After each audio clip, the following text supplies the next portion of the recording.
Lorsque vous cherchez à trouver la pensée de Dieu quant à ce que signifie réellement le mot Église, vous découvrez que la pensée dominante de Dieu à propos de l'Église est que celle-ci sera pour lui un vase pour la manifestation de sa plénitude. L'Église qui est son corps, la plénitude de celui qui remplit tout en tous.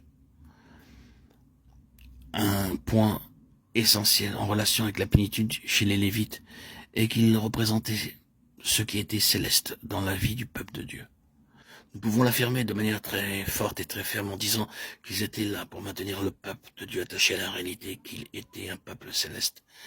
Ils n'avaient aucun héritage sur terre, ils étaient liés directement à Dieu. Tout ce qui les caractérisait et qui faisait partie de leur fonction était entièrement céleste dans sa nature et dans son ordre. Si bien que dans les l'épître aux Hébreux, en se référant à l'ordre lévitique des choses, le Saint-Esprit, par l'intermédiaire de l'apôtre, rapporte qu'il s'agissait des images de celles qui sont dans le ciel. C'est pourquoi les Lévites considéraient toutes choses dans la vie du peuple de Dieu en relation avec le ciel. Ils exprimaient sous la forme d'objets des réalités célestes. La lettre aux Hébreux fut écrite afin de montrer aux croyants que ces symboles et types dans l'ordre lévitique avaient pour seul but d'être comme des miroirs dans lesquels les choses célestes et spirituelles pouvaient être reflétées.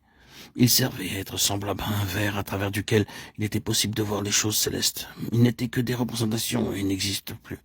Les véritables choses célestes continuent et elles demeurent.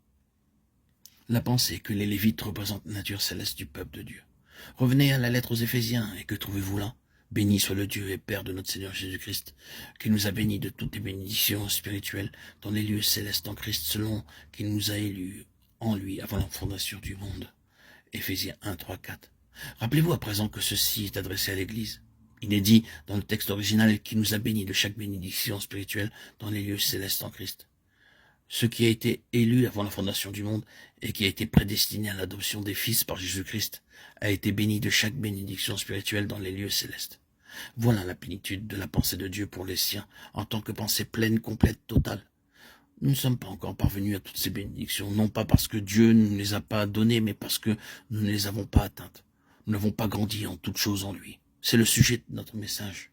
L'urgence de parvenir à la pensée de Dieu, la mesure de Christ. Quelle est donc la pensée de Dieu? La mesure parfaite de Christ, la plénitude de la stature de Christ. C'est là la pensée de Dieu pour nous. Emparons-nous des pensées de Dieu par la foi. Approprions-nous croyons aux pensées de Dieu, recherchons à être en accord avec elles et saisissons le Saint-Esprit et ses énergies pour nous former, nous constituer, afin que les pensées de Dieu deviennent des expressions vivantes en nous. Tel est son but, nous amener à la mesure parfaite de Christ.